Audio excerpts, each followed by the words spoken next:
I rep that.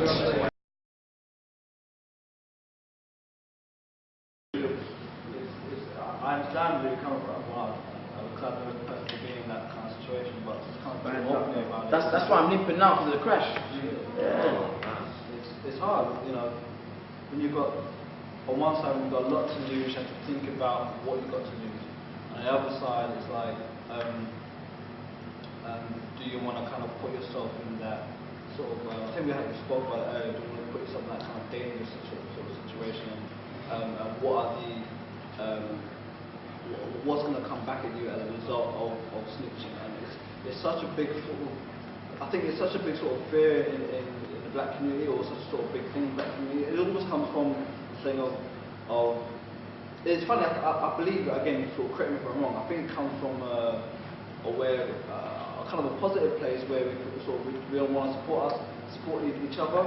So we're in the black community where we want to support each other, we believe we shouldn't snitch on each other. But you know what snitches apparently seem worse than a fed. That's If it. you're a snitch, you're worse than a policeman. Exactly. So we support each other, we don't want to snitch on each other. And that kind of blurs the line, whereby, you know, we have a lot to lose, and when you've lost that, or where one of your family members or friends or whatever have been hurt or killed, it's kind of like, well, what do you do? And I think, again, in your position, I don't believe I would have done anything different. Again, with if I had family member or a friend that had been hurt or God forbid and taken away, then I don't believe in that whole no snitching rule, because snitching again, in my day it was the word grass, and grass. I don't believe in that. So grasping for sort of different things and tattletaling and whatever. You know, obviously you can smile at it and you don't want to sort of tattletale and whatever for little discrepancies. But serious things, bro. Exactly. I've been always thinking to tell the truth. way. And when it's serious things like this, Absolutely. you have to tell the truth. And they say the truth shall set you free, right? Definitely. And I think, just to sort of add to that, I think it's out of fear. It's out of fear. That's why a lot of people say this whole snitching thing. It's really out of fear. And especially with the youngsters of today, it's a little bit more worse for them. Because it's more direct. Like they can tell on someone, then everyone knows, right, he told, okay, let me see him. You know, so I think it's more out of fear. I really do feel sometimes fear. No one wants to be labelled as, oh my God, I'm the... But it's like, I think we as a community need to start getting behind people who believe or think or feel fair. You know what I mean? Or feel fair. I think we need to have something where, as a people, we get behind that person, because if someone's killed someone, like, why should I feel a way for telling someone that I know who killed that person? But I think that's it. At the same time, we need to do that. We also need to kind of attack the understanding of what no snitching means. Okay, we get behind whatever, but it's like, okay, you were to kill my man over here, and I'm not going to snitch over you. Then what does that mean? Like, and what repercussions will come with that? And can we attack those repercussions? You know, again, I don't have all the answers, but it's almost like we kind of, it's the other side of the coin. We have to attack both sides, support those who feel that pressure of snitching, at the same time try to understand where this whole snitching thing comes from, and why it's there, and why do it, because sometimes, like I said, sometimes it's fear, sometimes they probably nothing might even happen to them, but it's the fear of knowing something could happen to them actually kind of stops them from actually doing something that may help someone's family, an individual, you know. So, but I think this. Sorry, it's definitely a fear factor, because even a little while ago I was watching a documentary about a guy that murdered someone, and as we were kind of unruling like what happened in the documentary, we were saying, oh, someone must have snitched. Like, how did they find him like that? And then we got onto the topic, and I was like, oh, so like. I don't understand, I don't think it's fair, because I was saying to myself, okay, say you come to my house, or we're rolling on road, and say for example, you leave something like drugs or substance in my house. I've entrusted you in my house, and you've left something in my house, and I don't know. And feds come to my yard, and then they find these drugs.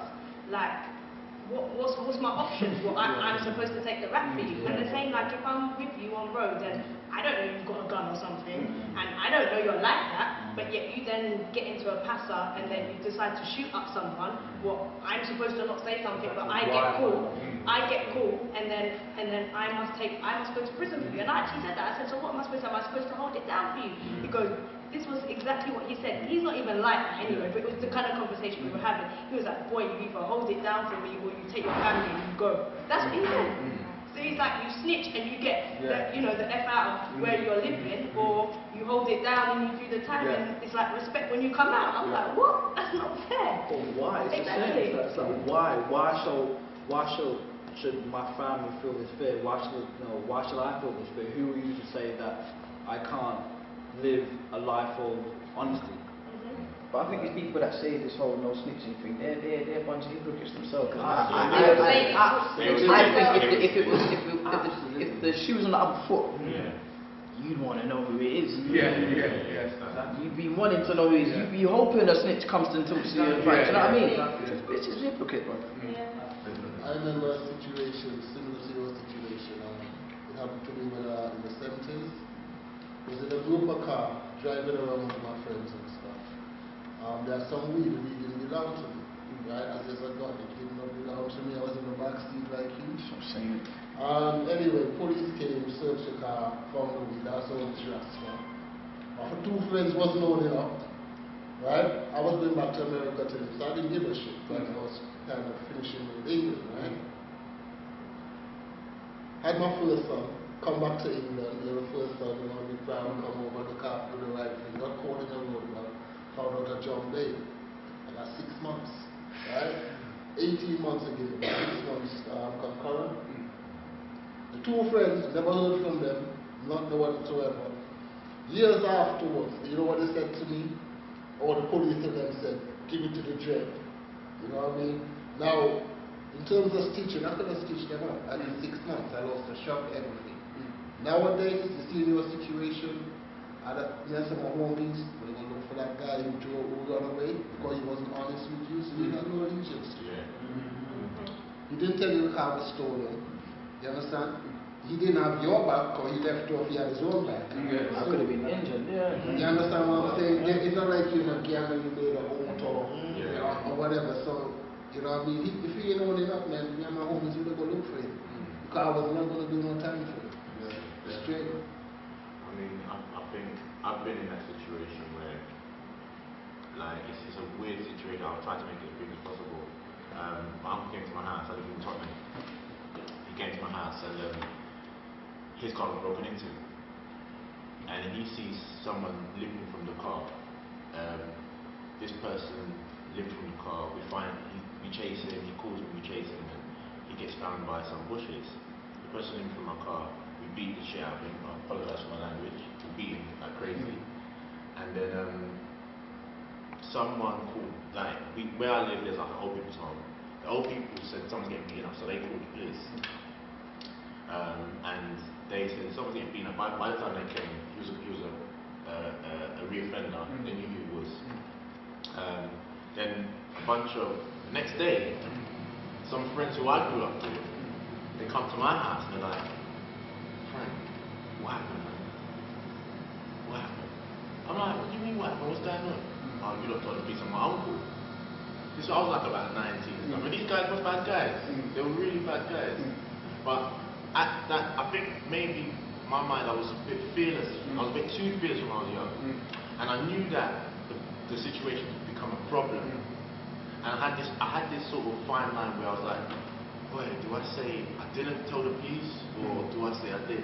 And I looked them straight in the eye and I said, look, you can do what you're doing, because I went to the police station and we gave statements. From that time, I overcame that, you know, because that was back in those times. People were like, right, boy, you know, if my uncle goes in, you say if my uncle goes in, it's on. I said, do what you're doing, because I told the truth. You got a good hiding as well, so you know, but I think this is where sometimes you have, it's a personal thing. Yeah. I really do think it's a personal thing, and I can't speak for everyone, because maybe, like, they didn't do nothing. The boys didn't do nothing, and we're still cool. I see them, we're cool. But they sort of understood. They said they understood afterwards, like, mentally, because it was the guy's uncle. Yeah. And mentally, he understood after, like, you know what he done was good for my uncle, because his uncle came out, his uncle's a better person. I've seen his uncle since. And sometimes it just has to be done. Yeah. I think everyone would be and can be a snitch in their lifetime, you know. You got all these big gangsters, all these big, you know, mafiosos, you know, and then tutus when they're back against the wall and people are after them. Who's going to help them? Police. They call for police, they go for backup, you know, they go under witness protection. There's loads of them, there's loads of these big gangsters who has helped out and communicated with the police. And it's the big gangsters who say, don't snitch, you know, don't do this, you know, you're a snitch, all these hip hop rappers, all these. You know the problem is because they don't tell you that part of the story. Of course not. They don't tell you that part of the story. They just keep it glamorous. But sometimes, you know what, it's, I think people are, it's just like listening to music and watching videos and stuff like that. People are reading and listening to these music and think it's real. Yeah. They think it's real. You know what I'm saying? Like, they really think it's real. All the stuff that they're saying they think is real. And when I was growing up and I was listening to NWA, Public Enemy, and all these hardcore rappers, you know what I'm saying? But the fuck the police are going straight through the honey, all that stuff, you know. I loved it, but I understood it was music. I understood it was music. You understand? And but the kids and the youth of this day and age growing up now, they feel that when the man said, I lived this, and they're rapping it, it's true. It's not. He lived this rap because he wants to make some money, to live a better life, to move out of the estate, you understand? To live in a nicer house, to get a nicer car. And this is what the people and the youths, and sometimes even adults need to understand that whatever you see on TV ain't real. This is what my son's 10 years old, he watches EastEnders with his mum. I'm like, bro, why are you watching this? Why are you watching EastEnders? He's looking at me and saying, what? Because sometimes when he watches and sees them young kids talking to their parents on TV, he thinks he can do that to his mum or his grandma or someone else. But no, I'm not doing this. I'm not trying to my room. I have to point to yo, this ain't real, you know. I have to show him this is not real. Yeah, when if you're watching that with your mother, I always bring it back and there and go, it's not real, you know. It's not real. When I walk down the street and I see a homeless person, I say, yo, see this? That's real. Yeah? If you don't do your homework, don't learn to read, write, your maths, have education in your mind, this will be him. You understand? And every time I see someone like that in that predicament, I feel sorry for him, but I use him as an example to my boys. I just let them know, yo, don't fix him at school, don't educate your mind, this is where you're going to be. Because when you're 16, you don't know nothing. You're wrong, even though you won't be, but, you know, everything is limited. You let them know, man. You've got, you know, sometimes I wish I was back at school sometimes. And I wish it was something's different. But you know, you live your life how you lay it, you know? I'm Leeroy Rose, and poetry is my thing.